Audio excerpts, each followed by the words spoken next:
Hey, it's Harry from Slapper Daddy Barbecue. In part 2 of my video of the review of the Weber Charcoal Summit, I'm going to show you how well it cooks by cooking a brisket low and slow. We're going to do some indirect grilling, some direct grilling, and share our impressions overall of how and what it feels like to cook on the Weber Flagship Charcoal Summit.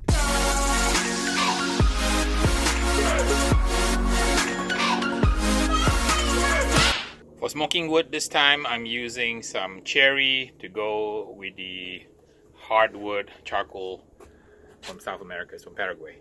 These are sustainable hardwood lump charcoal, great flavor, not a lot of ash, and burns really nicely. Notice how I've set the wood underneath the charcoal. A lot of pitmasters make the mistake of tossing the wood chunks on top. That's never going to work, because really the secret to good barbecue and smoking is to actually have the wood underneath the charcoal, so that when the charcoal burns, the wood actually smolders. I have my cube right here, and I'm going to start up a cube so we can start the fire. This is a Weber paraffin cube.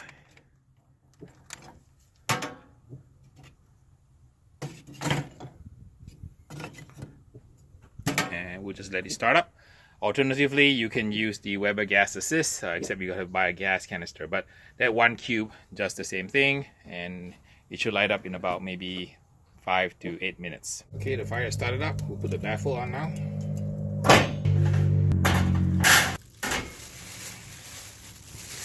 Alright, this is about 14-pound brisket. Put the lid back on. Set the vent top to open. I'm going to try to get it to 225. And I have my vent right at the position where it's in the quarter circle or half circle position. That's half open, that's full open. I'm going to start low and slow in the half circle position first. Looking good.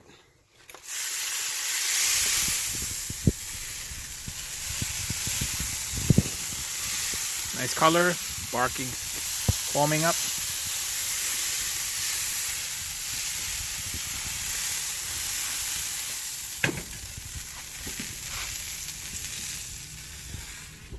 Alright, brisket is crusted up. It's 167, and we're getting ready to wrap the brisket, and this time we're going to cook in the oven.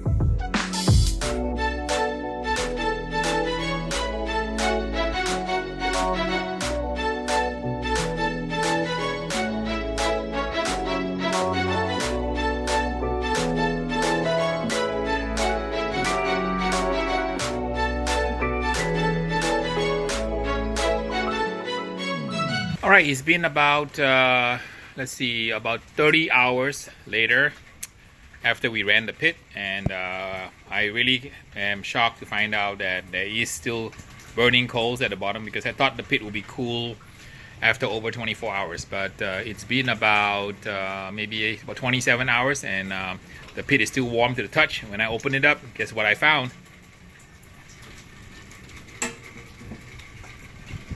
So it looks like there's still some charcoal left. 27 hours, and that's pretty darn amazing that this pit is so well insulated that that pile of charcoal that you saw me put in has lasted so long.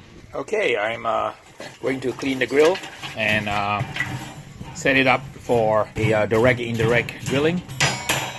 Okay, we're changing the grate position now. Try to get the grate out, and I'm gonna try to get it into the other position here.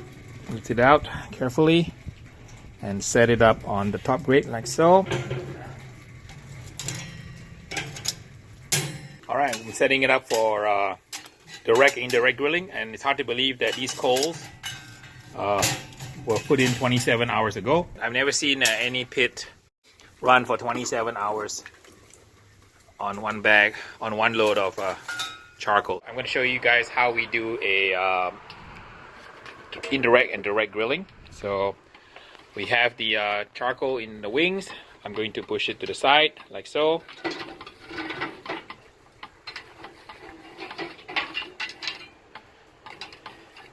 And put the grate on like so. So what I have here is basically pork chops They have been marinated in Italian dressing with some rosemary herbs. We're gonna do a little smoke followed by a sear, and we'll show you the versatility of this pit.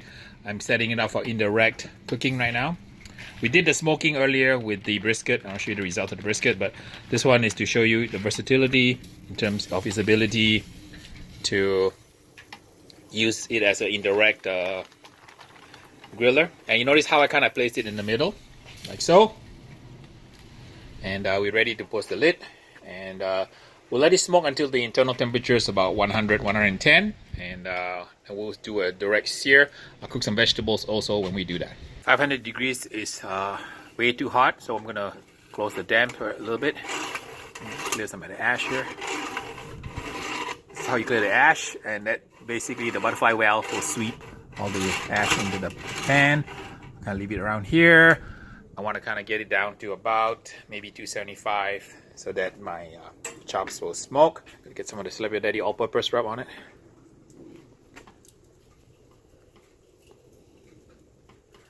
So we use the Italian dressing to give it kind of a little bit of a brine, and that will give the pork, make the pork very tender. A little bit of rub on it, and that should do it.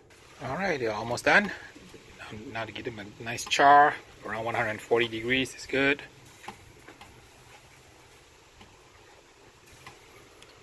And all set to go. Now we're gonna cook it direct.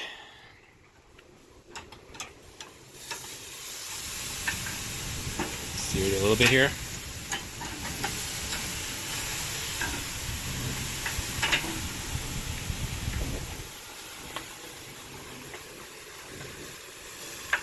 So it took about maybe 8 minutes. Okay, when the pork chops are done, let them rest. Get it off the grill. I'm going to show you how we set up the charcoal summit for direct grilling. We move the wings into the middle like so. Create a concentrated heat source right in the middle where it's focused. And I'm going to show you how we can sear some vegetables. Brussels sprouts with some shallot oil, some Slap Your Daddy rub, and show you how we grill some grapes. And I have some pineapple here that might go well with the pork. Place the cast iron pan right in the middle, right over the hot coals. And you can buy whatever accessory, but my cast iron large pan works just as well. Close the lid and let it heat up. My cast iron pan has warmed up. Let's see here. About 550 degrees. That's pretty hot. Some shallot oil on it. And we're gonna char some Brussels sprouts.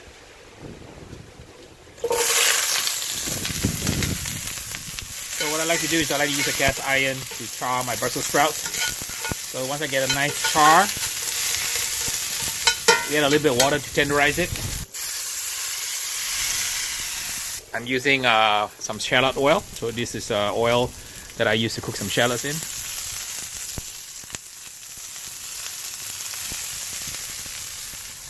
Some whole garlic. And this is running directly off the wings here. Alright, let it steam a little bit. So a few of you asked me what this is. This is the sprayer I use for competition. And it's a pump up sprayer like so. Takes a few pumps to get the pressure up. And this actually is a hog sprayer. So if you are a hog farmer and you want to show your hogs at a hog beauty contest, insert the pig lipstick joke here. This is what you buy, and it's available online. If you want to know where to get one, just send me a comment in the comment section. I'll give you the link on where these are found on the internet. But these are beautiful hog sprayers. It's actually also coincidentally my orange color, which is my winning color. A bit of Slap Your Daddy all-purpose rub on it. A little drizzle of some good balsamic vinegar from Italy. A little bit of organic agave. Just a touch to sweeten it up. While the sauce is reducing, let me taste one. Make sure it's tender enough. The acidity really helps to cut some of the slight bitterness that's really something special about Brussels sprouts. And a little bit of the agave kind of sweetens it just a tad. So balance the acid with the agave, and you're going to have a wonderfully balanced side dish to go with your barbecue. I'm going to char some grapes. And believe it or not, grapes taste wonderful grilled. It brings out the sweetness in the grapes. I'm going to cook some pineapple now. And I'm going to serve it with some cinnamon, dusted cinnamon. So some grilled pineapple with cinnamon. Char the pineapple, dust some cinnamon. We have a dessert, healthy dessert, to go with the pork and the brisket. We've taken you on a tour of the Weber Charcoal Summit, and it's a fantastic grill overall. We showed you some of the main features and some secret tricks, and I took you through a cook doing a smoke on a brisket that took about 14 hours, and the charcoal ran for 27 hours. And the next day we showed you how we did a direct and indirect grill, finishing up with some direct grilling here for the pineapple and some grapes. I think they're ready. The Weber Charcoal Summit is a fantastic grill. It's sturdy, it's built like a tank, professional grade, with all the features that I described. Issue I think that you might have is that it is a commercial priced grill. It's about $1,500, and but you know, it does the job, and definitely worth the investment for the long term. I use Weber products, and the Weber products typically last forever, and there's always spare parts. So if you want to buy the best, this is probably one of the best 24-inch grills out there. I'm going to get a lot of questions from you about whether it compares to other 24-inch grills like ceramic cookers. I will tell you, this puppy cooks really well. It's really well thought out, from all the way from the hinge to the stainless steel gasket to the hole for the powered device to the double wall design. This grill is definitely a keeper.